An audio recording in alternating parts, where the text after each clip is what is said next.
Hello, this is Amanda Nietrauer, and this is my presentation of my business analysis of Robert Morris University. RMU faces steep competition to survive in a climate where insecurity, financial insecurity, and fear of crippling college debt is keeping many would-be traditional students from applying to institutions of higher learning in general. In this broad overview of RMU, you will see consistent themes around broadening outreach, creating more diversity among students and employees, and becoming the institution of choice for a broader group of people.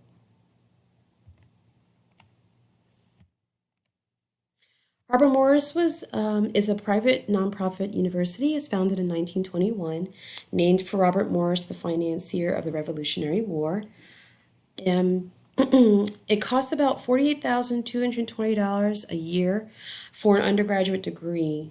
However, with financial aid grants and scholarships, the average student pays about $25,000. Important events in RMU's history: it was founded in 1921, as I stated, as the Pittsburgh School of Accountancy for Men. 1935 changed its name to Robert Morris School of Business. 1962 it became Robert Morris Junior College and became a nonprofit. In 1963 it purchased the 230 acres from Oliver Kaufman of the Kaufman department store dynasty. 1969 it begins offering four-year degrees in business administration. 1978 it expands to offer graduate degrees in business administration, taxation, and business teachers education. 1999, RMU gains its first doctoral program. 2002 takes on its current name, Robert Morris University. 2010 moves all academic programming to Moon Campus. 2016 it completes construction of Scaife Hall, which is its third academic building that had been constructed in a 5-year period. And in 2019, it completes construction and opens the UPMC Event Center and People's Court.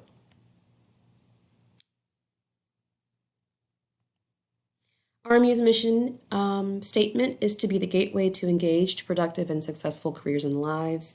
And its vision is to be big enough to matter, yet small enough to care.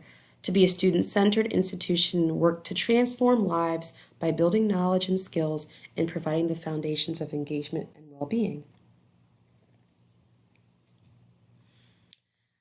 Its values include excellence, global perspective, inclusion, innovation, professional focus, with the 3 core values of collaboration, responsiveness, and transformation. As it approaches 100 years, it has created and adopted the RMU 100 strategic plan, and those key initiatives include making RMU a preferred strategic partner, using predictive analytics to improve enrollment, improve RMU's brand equity and positioning, reboot communication skills and curriculum, improve RMU's inclusiveness, and increase their net assets. So this organizational structure did not exist. I actually put this together based off of knowledge of who reports directly to the president and and how the school itself is organized among departments. And so RMU is divided into defined areas of operation, each with its own specialization. Each area is led by an individual who reports directly to the president, which is essentially made up of what he calls his leadership council. Those individuals who are in leadership positions then delegate tasks to their directors and managers. There is encouragement and opportunity for some horizontal collaboration in certain areas such as student life, special academic programs, and academic schools. Those are somewhat limited though, and initiatives really only occur where there is overlap in expertise. So this is definitely an area where RMU can find some more opportunities to be a little bit more nimble and perhaps more innovative in allowing more horizontal collaboration and or perhaps even possibly even narrowing the numbers of individuals that report to the president, having more middle managers and more people with certain expertise offer their knowledge directly when it's necessary. And of course, RMU's objectives at this moment are centered around three key directives of financial viability, educational vitality, and market distinctiveness. I do think that given the numbers of individuals who do have expertise, RMU is well positioned with the structure to drive those key directives. But again, I think that more horizontal collaboration and communication would do well for the organization. So RMU has five key stakeholders. The students, of course, are their primary customers, the most important stakeholders, or very important stakeholders because it is their tuition dollars that allow RMU to exist. Then, of course, you have the staff who has the most direct face time and greatest impact on students' sense of well-being. Faculty, of course, are instrumental. They teach the classes and help the students gain a lot of the institutional knowledge skills that are needed for their careers after graduation. Administration provides strong leadership, guidance, and vision for the university and are absolutely critical to make sure there's good ethical and informed leadership to create a strong strategic plan and survive financially. And then, of course, the Moon Township and Pittsburgh region. The surrounding community is a really important stakeholder. This includes residents, immediate neighbors, local nearby businesses, nearby the local government, chambers of commerce, etc. And partnerships can enhance the experience of students and provide important partnerships and resources for the university.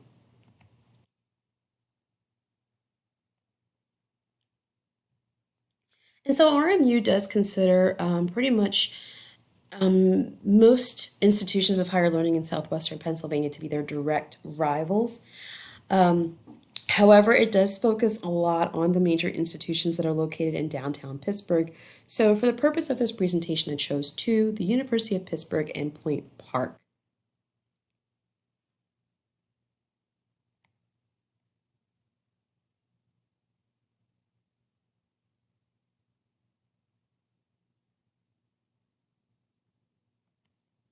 And so, just a very quick comparison. All three of the universities mention diversity and inclusion, but Point Park is the only one that has it built into their mission statement when it refers to students. RMU and Point Park both seem to be more focused on the student and campus community. And of course, the University of Pittsburgh has a much broader global focus. They're much more outward facing. RMU is the suburban campus and the smaller of the three. It is the only school that emphasizes how its size sets it apart, which of course it does. And then RMU's emphasis is on self-transformation, while University of Pittsburgh is on global impact, and Point Park focuses on civic engagement and community impact.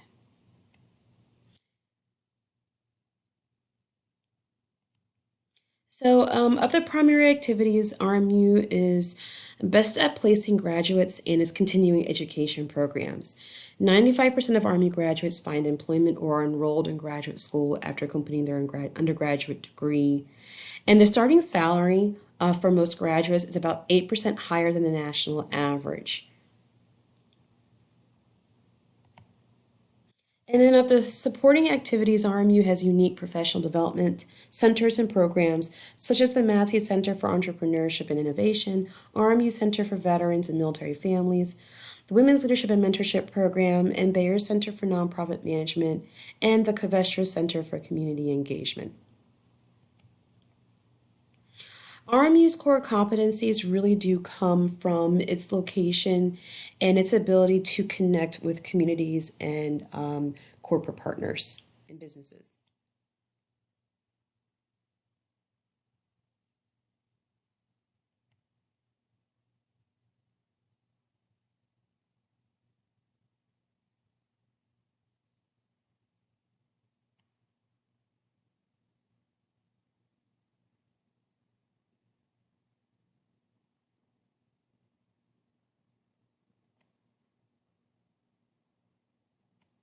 So, the driving industry forces of higher education are the changing face of the traditional student, The undergraduate student is becoming older. Most have full-time jobs.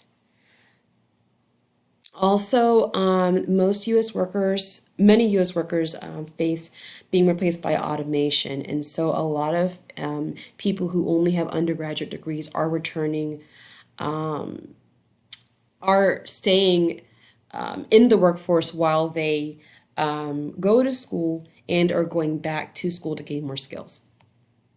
And then, of course, the socioeconomic climate. We have rising costs of tuition, stagnant family income. 42% of students from the lowest economic quintile who attend college are more likely to first pursue an associate's degree versus 32% who go straight for the bachelor's degree, etc. So wealth has a lot to do with students who are choosing to pursue the 2-year degree versus a 4-year degree. And then, of course, innovations in teaching and learning. Many universities are working to change the traditional landscape of learning to keep pace with demand from employers and students who are seeking more innovation and collaboration. 85% of jobs today's students hold do not exist yet. So it's really important that universities work to, again, be innovative and look to the future. And then a pestle analysis. And so about in 2018, 450 members of the student body were from Saudi Arabia. They are paying full tuition, which makes up approximately 11% of total revenue. This means that the political climate and the political relationship between the U.S. and Saudi Arabia has a huge impact on the financial stability of Robert Morris University. Grants and contributions was 7% of their total revenue in 2018. And so we know that in times of economic hardship, giving does dry up and grants may be much more difficult to come by. And so with the COVID-19 pandemic, RMU may face some future financial hardships.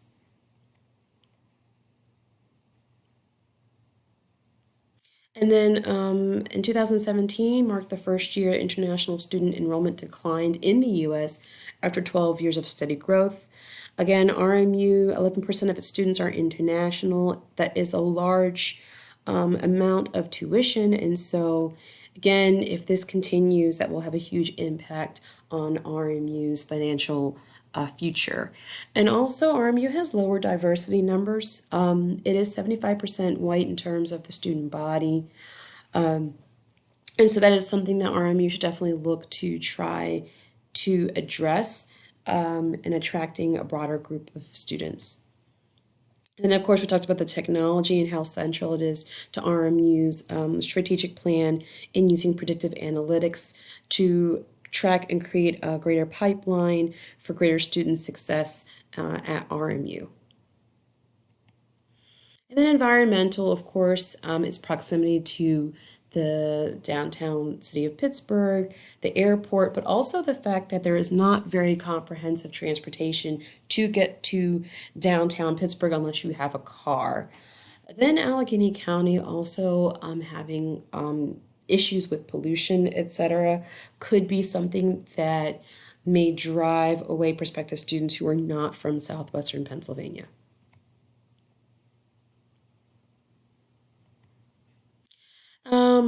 And then Robert Morris University did face some legal challenges in 2016 for retaliating against a female professor who did win her lawsuit in federal court in 2016.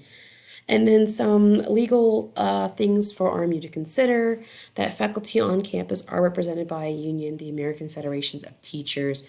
This does impact human resources as well as any financial decisions that may involve hiring and or laying off employees. Okay, now we're going to take a look at Porter's 5 forces.